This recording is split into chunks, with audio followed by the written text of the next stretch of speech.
Baik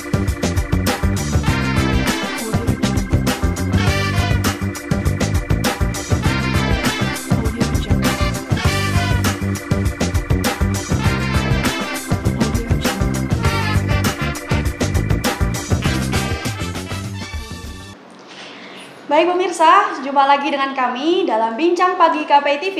Pagi-pagi pasti happy bersama Prodi KPI. Nah, sebelumnya tadi kita bertanya kepada Pak Sodik mengenai program unggulan yang sedang dirintis oleh Yaptinu. Boleh disampaikan, Pak? Oke, terima kasih.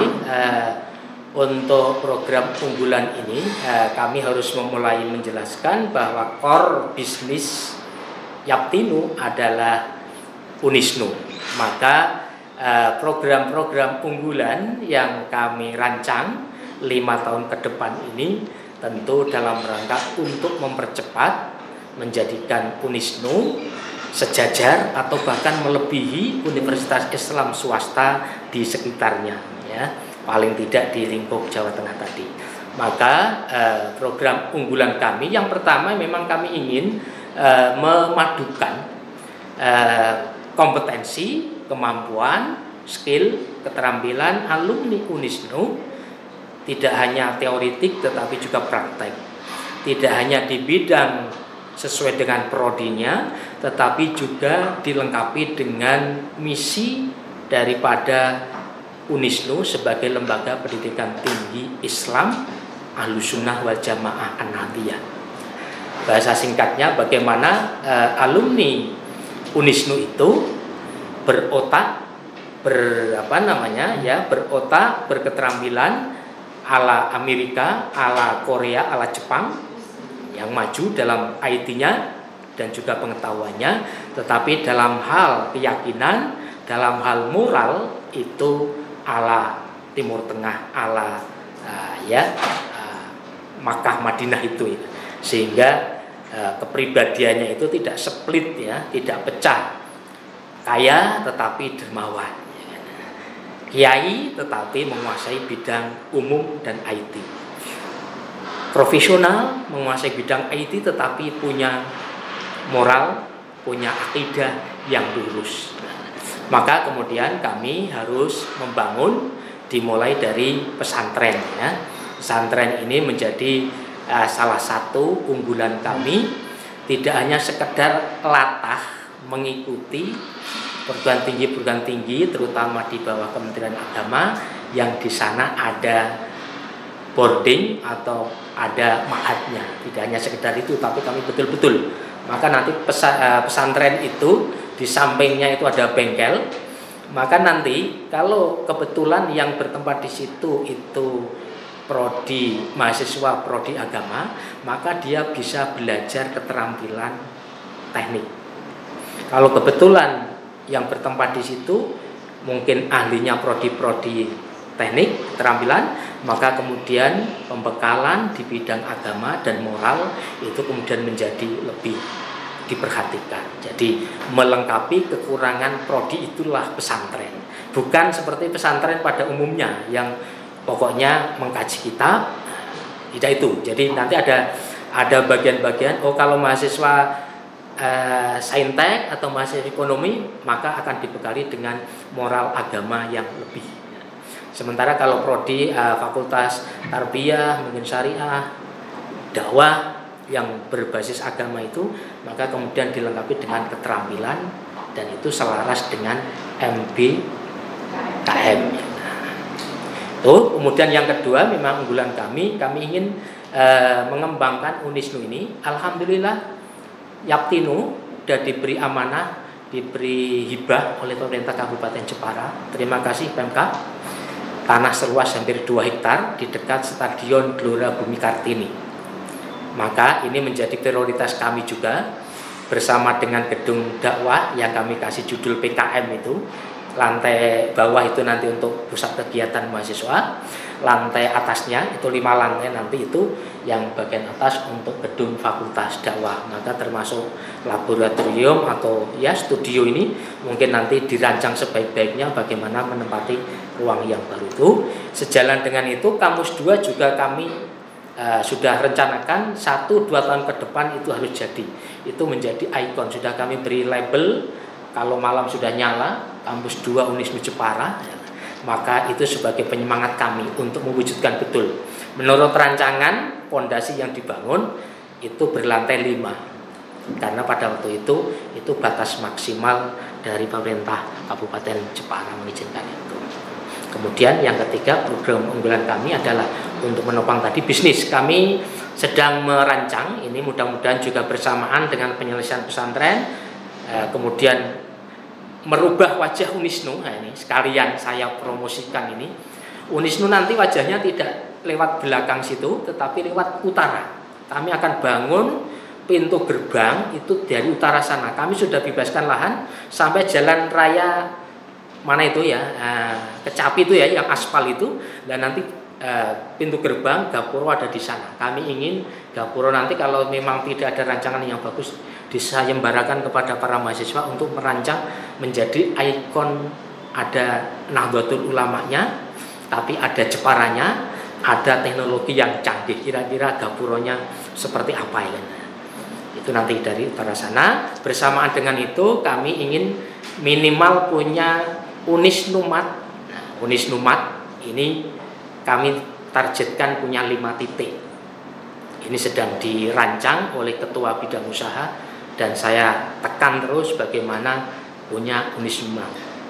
Di samping untuk mendapatkan pendapatan, juga untuk promosi ya. Nah, itu kira-kira program unggulan kami.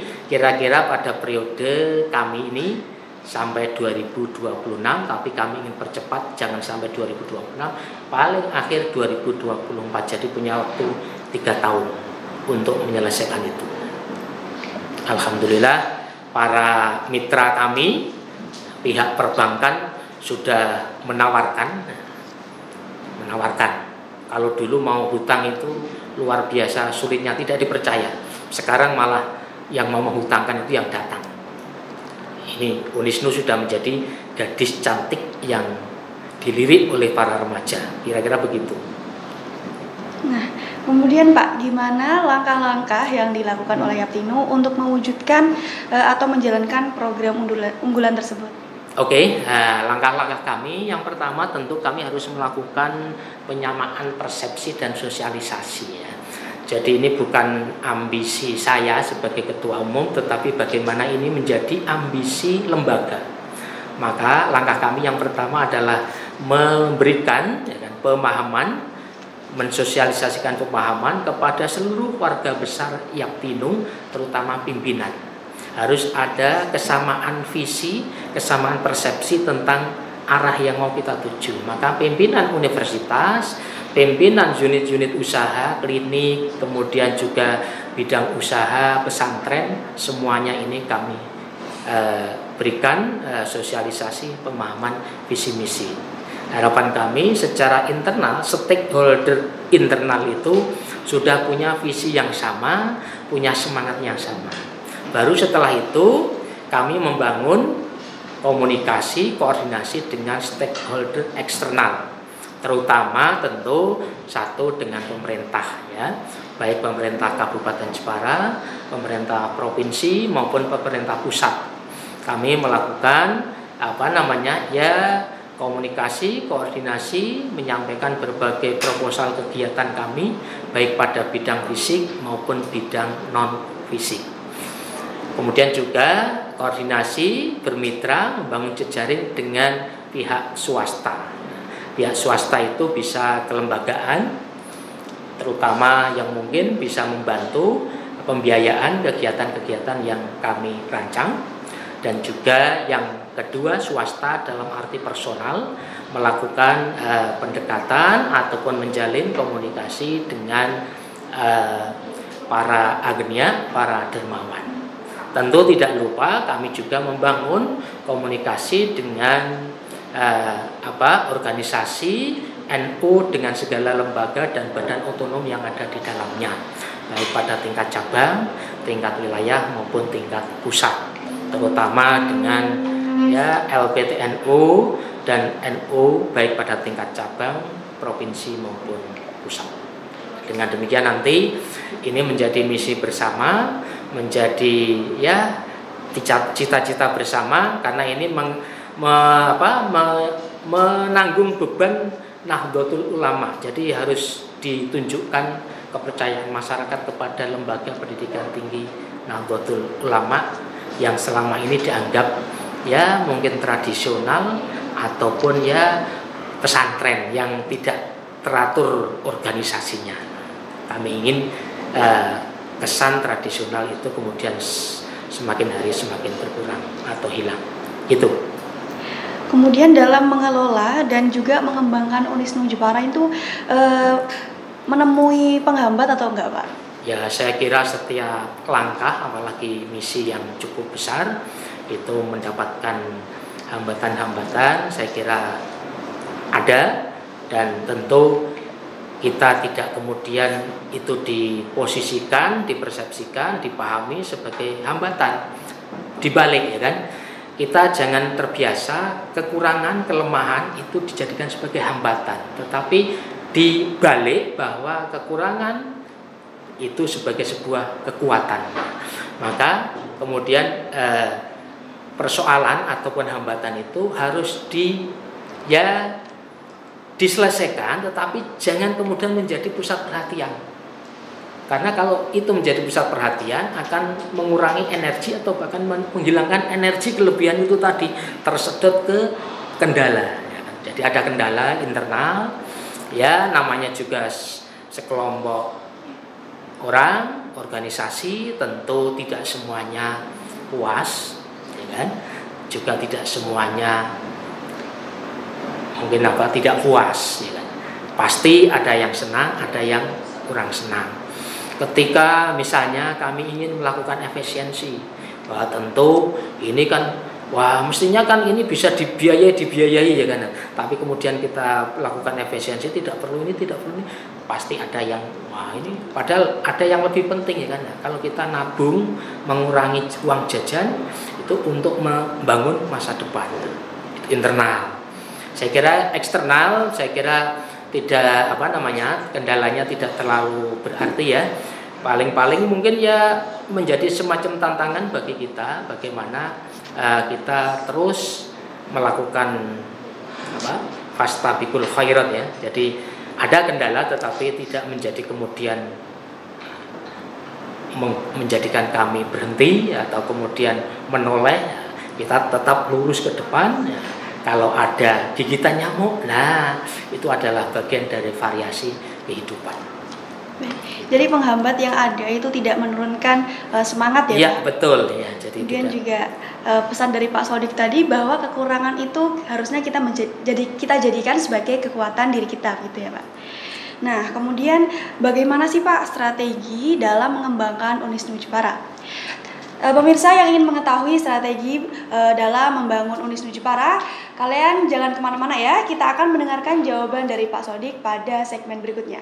Tetap bersama dengan kami dalam Bincang Pagi KPI TV. Pagi-pagi pasti happy bersama Prodi KPI.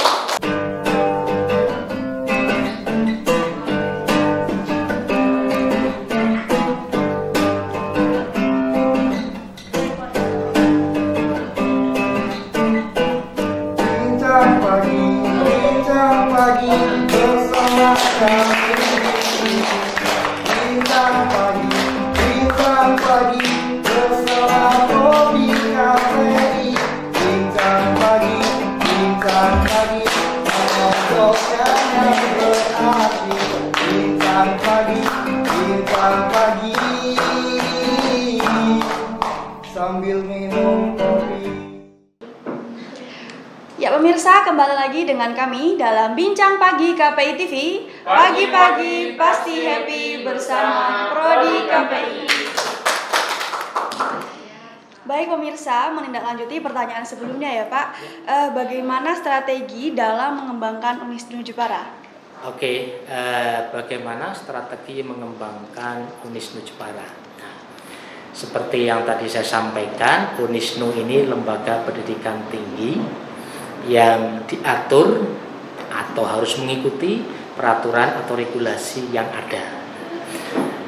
Pada perkembangan terakhir ini kebijakan pemerintah sebenarnya sudah sejak tahun 1994 itu ada kebijakan itu. Yang saya maksudkan adalah bagaimana strategi kami. Yang pertama, kami ingin meningkatkan akreditasi prodi-prodi maupun institusi Unisnu Jepara. Karena bagaimanapun sekarang akreditasi ini menjadi sesuatu yang secara yuridis tidak bisa dihindari, secara faktual masyarakat juga memahaminya seperti itu. Maka yang pertama adalah akreditasi. Ini menjadi semacam core.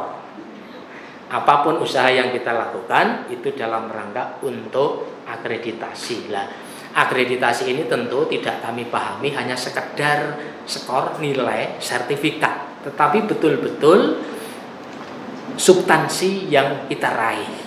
Jadi bukan hanya dapat B tetapi sesungguhnya kemampuannya, keadaannya tidak B. Kami tidak mau itu karena saya sendiri asesor.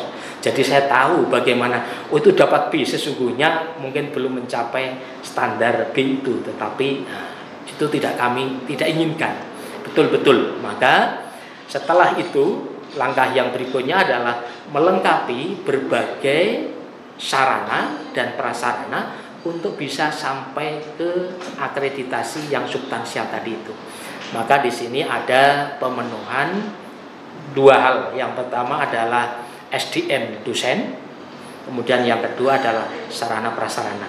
Nah, SDM dosen ini kami telah berusaha untuk bagaimana Unisnu itu punya SDM dosen sesuai dengan standar regulasi yang ditetapkan oleh pemerintah, baik kualifikasi maupun kompetensi, juga rasio dosen mahasiswa itu kami perhatikan betul. Maka kalau kemudian ada kritik Unisnu kemudian menerima dosen-dosen yang mungkin ditengarai, diidentifikasi bukan orang-orang NU, saya kira tidak itu maksud kami. Maksud kami adalah dosen itu harus profesional. Jadi jangan sampai tidak punya kompetensi, tidak punya kualifikasi kemudian menjadi dosen yang tidak sesuai dengan bidang keahliannya. Kami tidak mau itu. SDM dosen. Kemudian yang kedua adalah sarpras. Maka ini kami berusaha untuk bagaimana mendekatkan ke persyaratan-persyaratan idealitas, rasio peralatan atau sarpras yang ada dengan jumlah mahasiswa dan dosen. Ini kami berusaha untuk bagaimana mengejar itu. Kemudian setelah itu kami akan melakukan tadi dosen itu kami harus sudah naikkan derajatnya, tidak hanya sekedar memenuhi standar minimal S2, tetapi kami dorong untuk ke S3. Maka kami sediakan bantuan studi dan juga untuk penyelesaian itu kami untuk sekaligus untuk meningkatkan jabatan fungsional dosen itu kami fokuskan kepada bagaimana dana penelitian dan pengabdian. Ini tentu rancangan program kerja itu diajukan oleh universitas, tetapi kami memberikan arahan, kemudian nanti kami yang memberikan persetujuan, kami sampaikan kepada Dewan Pembina untuk disahkan. Jadi itu yang langkah-langkah strategis. Kemudian yang terakhir adalah melakukan intensifikasi ke dalam dan ekstensifikasi untuk mendapatkan dukungan stakeholder internal dan eksternal termasuk perbankan dan lain sebagainya. Itu kira-kira langkah-langkah strategis, dan tentu ini menjadi bukan hanya tugas yayasan tetapi juga tugas Unisnu Jepara dan unit-unit usaha yang lain untuk melangkah bersama. Baik, pemirsa, kita doakan bersama semoga strategi yang dilakukan oleh Yaptinu ini dapat berjalan dengan lancar ya Pak. Insyaallah, amin. Terima kasih. Kemudian Pak Sodik bisa nggak memberikan gambaran kepada pemirsa nih sehingga masyarakat di rumah bisa tertarik begitu untuk kuliah di Unisnu Jepara? Oke, jadi tentang Unisnu Jepara ini perlu kami sampaikan bahwa untuk masyarakat tidak ragu-ragu memasukkan putra-putrinya ke Unisnu Jepara. Unisnu Jepara ini dikelola, dilaksanakan oleh orang-orang yang profesional, mulai dari yayasan sampai kepada teman dosen dan tendik di Unisnu. Dan itu kemudian ditunjukkan dengan jaminan mutu eksternal yang dilakukan oleh Badan Akreditasi Nasional Perguruan Tinggi, bahwa Unisnu Jepara sebagian besar program studinya sudah terakreditasi B atau baik sekali, termasuk akreditasi institusi. Dan hanya beberapa prodi yang baru itu yang mendapatkan akreditasi C atau akreditasi baik, dan itu pun kami perhatikan khusus, kami dorong untuk bisa melakukan reakreditasi sehingga minimal sampai ke baik sekali atau B kalau pakai kriteria yang dulu. Dengan demikian jaminan hukumnya itu tidak lagi diragukan. Kalau masyarakat, adik-adik mahasiswa, mungkin nanti bisa dilihat Undang-Undang Nomor 12 Tahun 2012, kalau tidak salah ya, saya tidak menyimak atau mengutip, itu menyatakan bahwa perguruan tinggi yang tidak terakreditasi, baik prodi maupun institusinya, itu tidak boleh meluluskan. Kalau meluluskan, itu bisa kena sanksi hukum. Kalau tidak salah disebutkan, sanksi hukumnya itu penyelenggara dan pelaksana, rektor dan ketua yayasan itu bisa dipidanakan dan bisa dikurung 10 tahun. Maka saya sebagai asesor yang tahu aturan itu harus kami penuhi. Maka alhamdulillah Unisnu semua prodi terakreditasi, ya kan. C itu terakreditasi, baik itu juga terakreditasi. Maka ini tidak lagi meragukan, ya kan. Kemudian yang kedua itu adalah apa yang menjadi misi besar Unisnu. Jadi tadi menggabungkan antara kompetensi, keterampilan duniawi dan kesuksesan ukhrawi antara Amerika, Eropa dengan Timur Tengah dipadukan. Jadi kalau memasukkan putra-putrinya untuk menjadi mahasiswa atau mahasiswi di Unisnu, insya Allah akan sukses di dunia dan juga sukses di akhirat. Amin. Ilmu keduniaan didapatkan, ilmu amal akhirat juga diperoleh. Saya kira apalagi nanti dilengkapi dengan pesantren dan juga mungkin fasilitas sarana pengembangan bakat minat itu juga akan kami terus tingkatkan kualitas dan kuantitasnya. Jadi masyarakat mungkin tidak perlu jauh-jauh, ya kan, ke luar kota yang membutuhkan banyak biaya, tapi Unisnu ya, sebagaimana juga KPI ini luar biasa, ya kan. Maka kami dorong terus, kami tanya kurangnya apa. Kami tidak sampai berapa lah, ya kan. Hanya untuk studio TV, ya kan. Kira-kira begitu ya. Jadi masyarakat tidak usah ragu, dari sisi hukum tidak ada masalah, semuanya dipenuhi akreditasi, maka tadi menjadi unggulan kami. Gitu. Jadi Unisnu Jepara ini memenuhi beberapa kriteria sehingga masyarakat di rumah tidak perlu khawatir dan sangat layak ya Pak untuk dipilih untuk dijadikan sebagai perguruan tinggi tempat mengenyam pendidikan. Ya. Nah, apalagi juga buat masyarakat Jepara tidak perlu jauh-jauh keluar kota begitu ya Pak, karena di Jepara sendiri ada universitas yang sangat layak untuk dimasuki begitu.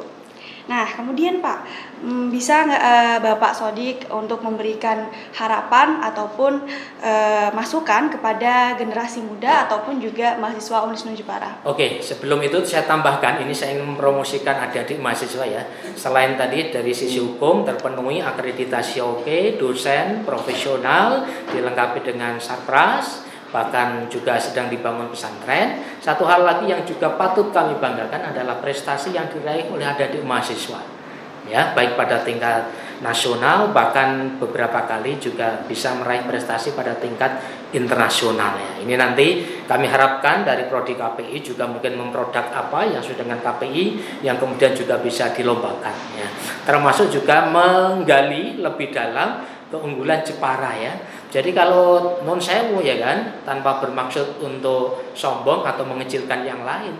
Kalau pada bidang ukir misalnya atau desain itu Jepara menjadi rujukan bahkan oleh universitas negeri. Jadi masih banyak yang belajar juga ke Unisnu, terutama misalnya tentang ukir dan desain.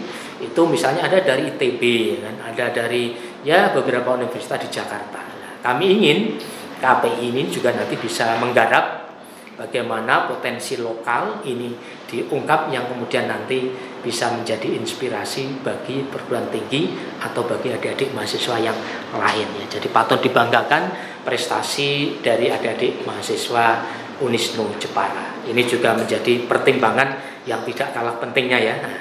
Kemudian yang terakhir tadi terkait dengan bagaimana adik-adik mahasiswa memberikan motivasi dan juga ekspektasi ke depan ya kan.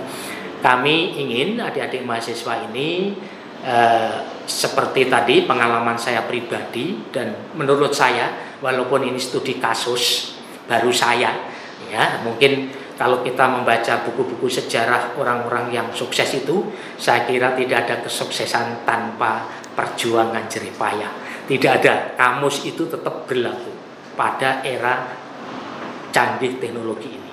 Maka saya ingin pesan kepada adik-adik mahasiswa, ini tantangannya pada era IT itu jauh lebih besar. Maka adik-adik jangan terlena ya dengan bantuan kemudahan yang diberikan oleh IT.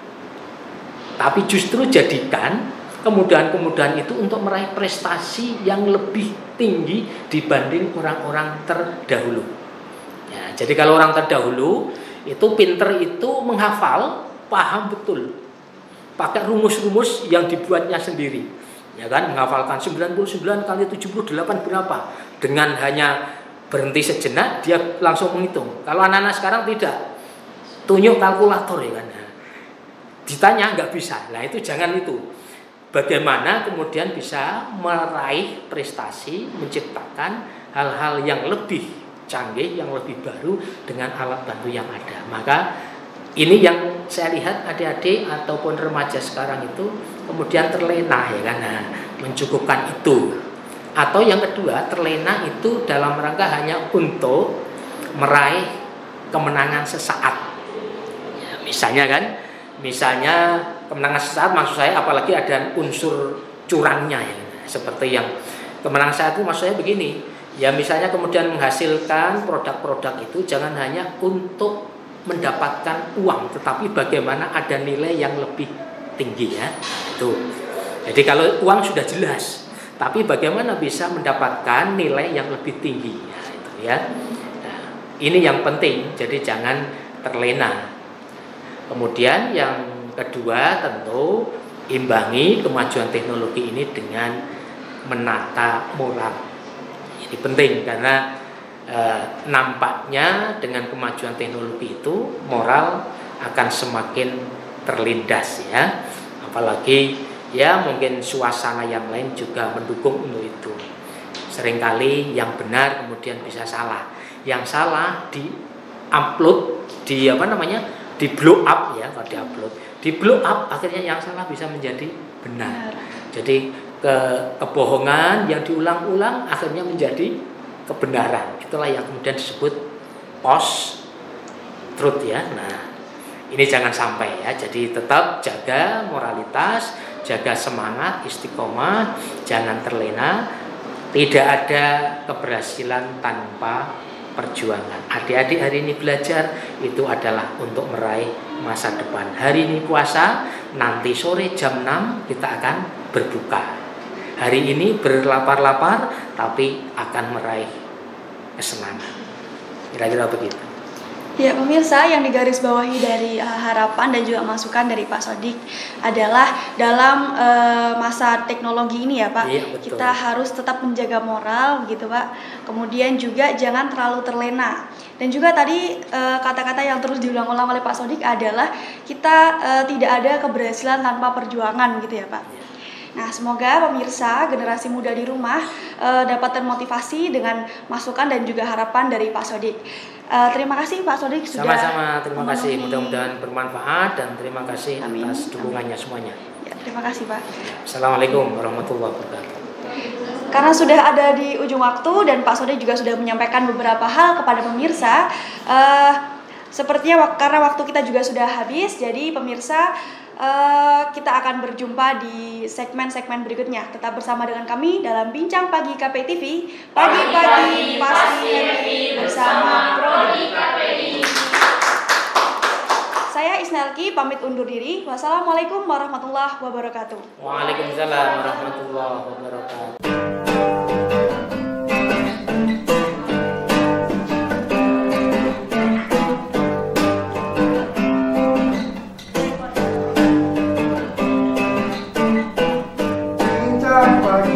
Bincang pagi bersama kami. Bincang pagi bersama Prodi KPI. Bincang pagi mengobrolkan yang berarti. Bincang pagi sambil minum